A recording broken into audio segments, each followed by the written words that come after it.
The market is slowly recovering today. Palantir price just stabilized. Investors are watching closely. Alex Karp revealed something terrifying, and this pushed analysts to be skeptical.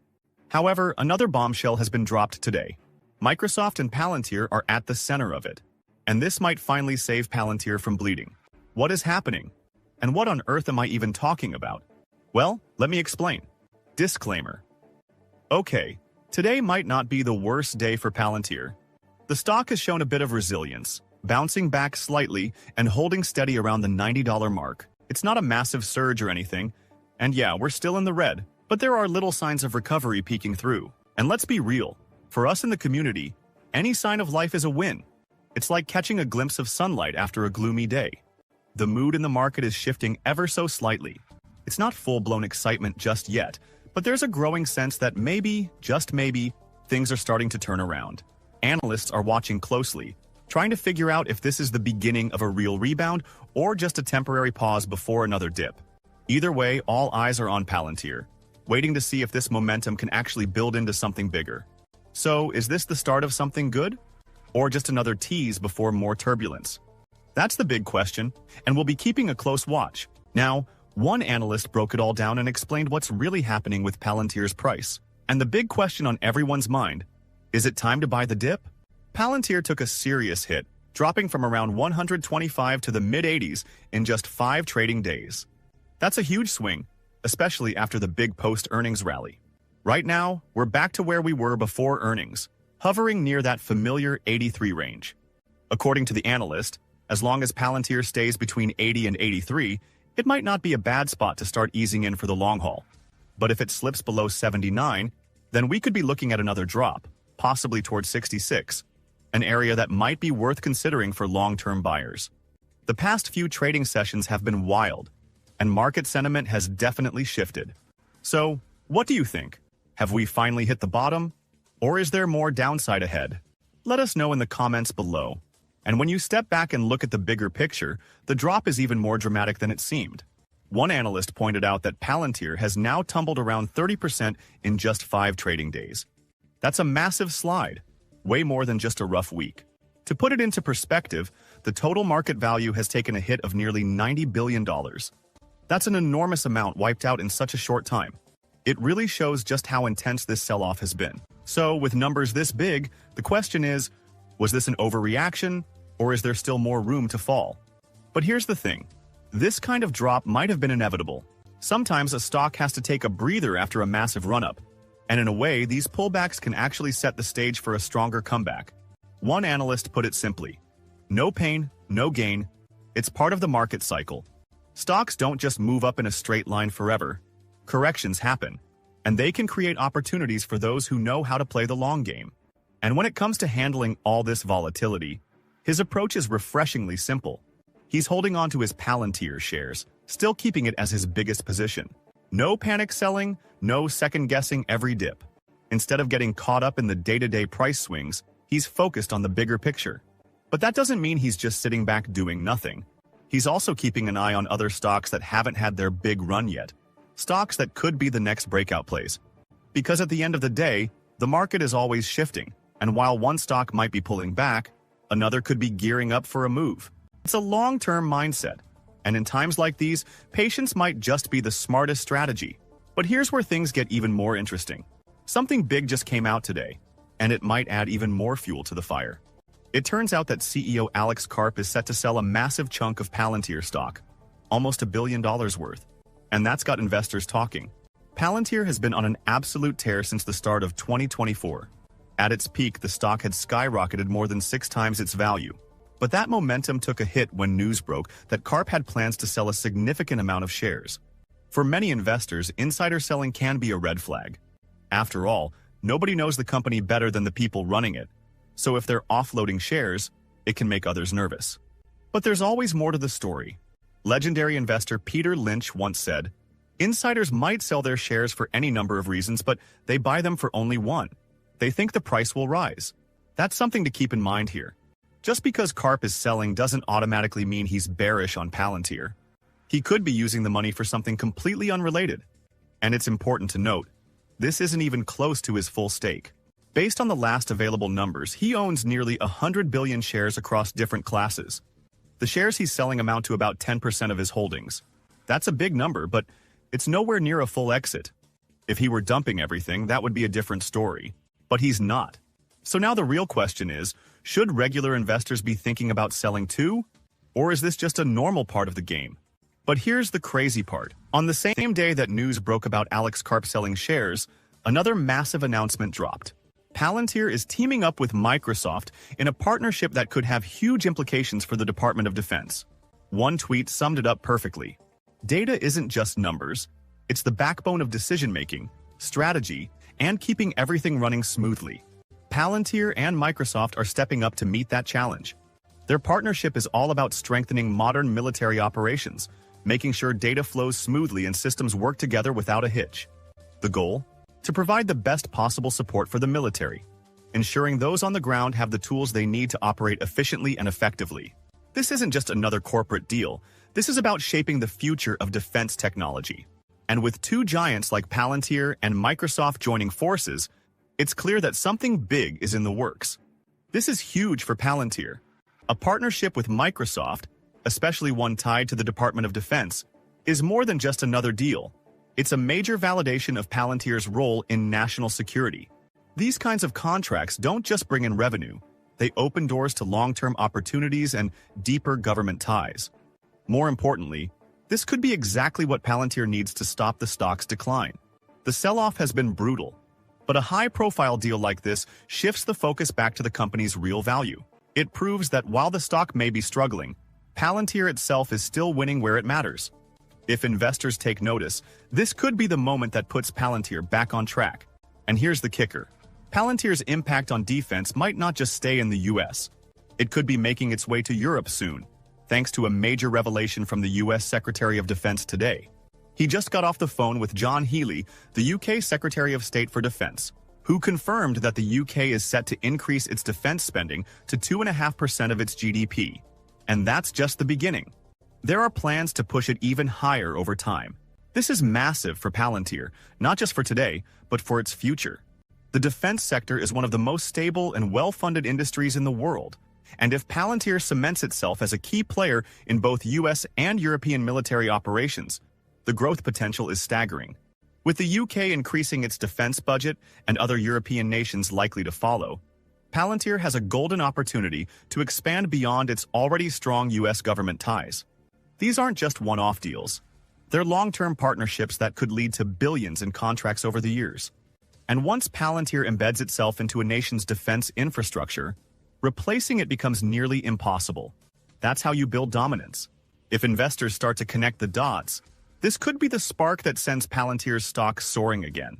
A company with deep government backing, cutting-edge AI, and a growing global footprint? That's exactly the kind of formula that could push Palantir toward that dream valuation of $1 trillion company. When you step back and look at the big picture, today's price action starts to feel pretty insignificant. In the long run, Palantir is setting itself up for something much bigger. With massive deals, government partnerships, and global expansion on the horizon, the future is looking bright. And for investors feeling a little shaky right now, one analyst had some reassuring words.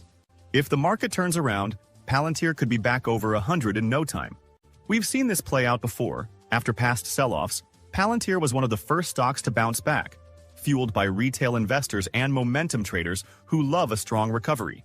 So while things might look rough in the short term, this could just be another setup for Palantir to come roaring back stronger than ever. But what is your opinion on this? Comment down below. If you are curious to find more, then make sure to click on one of the videos you see on the screen. And with that, we come to the end of this video. If you enjoyed the video, then turn on the notifications bell on this channel. Missing an important Palantir update might make you lose money, so don't risk it. $445 per share. Can Palantir really do it? It seems like the doubters are wrong, and they're now pumping more exciting tech. Alex Karp has proven once again that they're at the top of their game, and that their market cap is probably going to balloon soon. Is there truth to this? How will they even do this? Well, let me explain. Disclaimer. Palantir just wins again and again. News has just been released that they've been added to another elite list of companies that's excellent for investing. What's this list about? Well, the Bank of America has included a few companies in their US 1 list. The US 1 list is designed to showcase Bank of America's top investment ideas. For Palantir, this is such a strong signal of confidence. Being on this list means that Bank of America sees Palantir as one of the best opportunities for growth and returns. And here's what's even more amazing. This can attract more attention from investors, potentially boosting its stock value and reputation in the market. When a major financial institution like Bank of America backs a company, it often leads others to take a closer look, which could help Palantir gain even more support from both retail and institutional investors. So what's the reason of Bank of America in adding Palantir to this list? Apparently, Palantir is now on the cusp of a major breakthrough, and this could lead them to becoming a trillion-dollar company. But this is just the beginning. Now, granted that today, Palantir is still at the start of growing to their full potential, but they're already valued at $81 billion, with a price per share of around $36. If we do the math and assume that Palantir's price will grow to a market capitalization of $1 trillion, then it's very easy to see the stock performing over 12 times its price now. If calculated, that would end up around $445 per share. This is insanity. So, what's this technology that's going to push Palantir to these levels? Well, it has everything to do with their cloud technology offering. Palantir is quietly revolutionizing the cloud industry, and many people still haven't noticed. The company is positioning itself to dominate the cloud computing market by changing how businesses think about computing power. They're basically creating a new way to simplify everything related to this tech. So what's new that they're doing? Instead of sticking to the traditional model, Palantir is shifting the focus from raw compute to what's known as valuable compute. Let's break this down. In the past, companies would buy raw computing power and then spend significant amounts of time and money to make it work for their specific needs. This approach takes a lot of effort and money because it requires businesses to essentially build a solution from scratch every time they face a new problem. It's a slow process, and it's not the most efficient way to handle technology in a fast-moving market.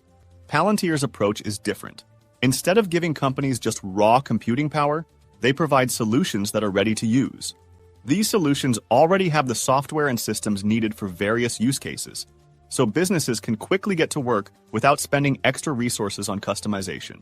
By offering valuable compute, Palantir is solving problems before they even appear, allowing companies to be more efficient and cost-effective in their operations. This is like buying gasoline for your car. Instead of building an oil rig to extract oil, then turn it into gasoline every single time your vehicle needs gas. Pretty neat solution from Palantir, right? As more companies realize this advantage, Palantir is on a path to becoming a tech giant, potentially reshaping the entire market with its innovative approach to cloud services. Now imagine the world's biggest and up-and-coming companies using this. That $1 trillion market capitalization is now looking a bit more real, right? This is what happens when a company knows how to differentiate themselves and create something new and useful in their industry. In Palantir's case, their expertise in digital twin technology is what truly sets them apart in the cloud industry. This technology allows Palantir to create a precise, replicable blueprint of a company's infrastructure, which can then be used by other businesses without starting from scratch, saving their partners time and other resources. But this is just the tip of the iceberg. When Palantir builds a custom solution for one company, it doesn't stop there. The next company in line can use that same infrastructure, already tailored for similar needs, without having to invest in raw computing power and the massive effort of customization. This ability to replicate and scale solutions is a major shift in the way cloud services are provided. It means companies can skip the expensive and time-consuming process of building their own infrastructure from the ground up, but instead, use proven, efficient systems that are already designed to solve specific challenges. Who wouldn't want to use proven methods, right? This approach is game-changing. One of the first major examples of this new model is Warp Speed, which Palantir CEO Alex Karp describes as the modern American manufacturing operating system. Warp Speed is a perfect example of valuable compute in action, showing how Palantir's approach can revolutionize industries. With Palantir pushing digital twin technology forward, they are providing businesses with an unmatched competitive edge. Companies can now move faster, reduce costs, and gain immediate access to powerful, tailored infrastructure. This kind of advantage could soon make Palantir an essential player in the cloud space, with digital twin technology driving their growth. Now, this is such a powerful addition to Palantir's offerings. But how will this impact the future of its partner companies? Well, for one, in the coming decade, we can expect more businesses to move away from raw compute and shift toward valuable compute, with Palantir leading the way. There might be some who will try to copy Palantir's offerings, but they probably won't be able to catch up. As companies look for more efficient and cost-effective solutions, Palantir's approach will become increasingly attractive. Palantir has deep expertise across a wide range of industries. This expertise gives Palantir a unique edge. They can disrupt the traditional cloud market, where companies are still largely focused on offering raw computing power bundled with services. What makes Palantir's approach so powerful is that it doesn't stop at delivering solutions. As more companies adopt Palantir's technology, the company gathers real-world data and insights, constantly refining and improving its offerings. This feedback loop allows Palantir to continuously make its solutions better and more efficient, giving businesses more value for their investment. Maybe in the future, this amazing tech now will become obsolete because of something that Palantir will release. Something better, more cost-efficient, and faster. Over time, this will make Palantir's valuable compute solutions even more competitive compared to the traditional cloud providers.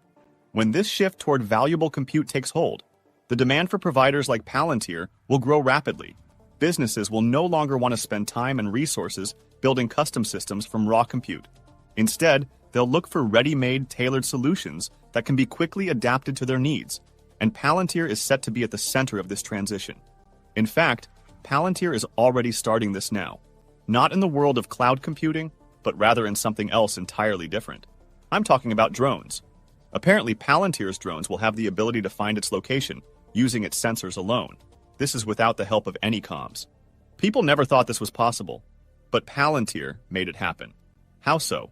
Well, their CTO, Shyam Sankar, partly revealed on X how they could be using pre-uploaded map into their drones, which would be an issue for small drones, but for Palantir, they're able to do this. This is because getting maps onto drones is one of Palantir's strengths. By using MetaConstellation and Foundry together, Palantir delivers updated imagery from various providers. These images are processed into tile sets that are perfectly tailored for drones operating at the edge. This is possible thanks to the Jetson Orin family, which is already widely used on small drones today. These drones, known as SUAS platforms, benefit from Palantir's technology without being limited by compute or power constraints. It's a difficult challenge, especially with drones flying as low as 200 feet. But Palantir has managed to reduce the size of their relevant algorithms. What was once possible only for larger drones is now effective for smaller drones. Palantir has shown this capability in live demos outside of APCon. This just shows they can walk the talk. They are making this technology available to drone companies. It can be integrated as part of their offerings.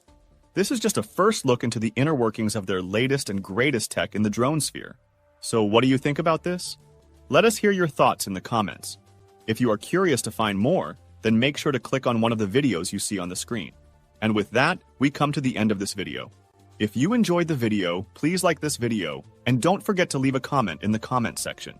This really helps me with the YouTube algorithm. Also, please share this video with as many people as possible. Let's get this news out there.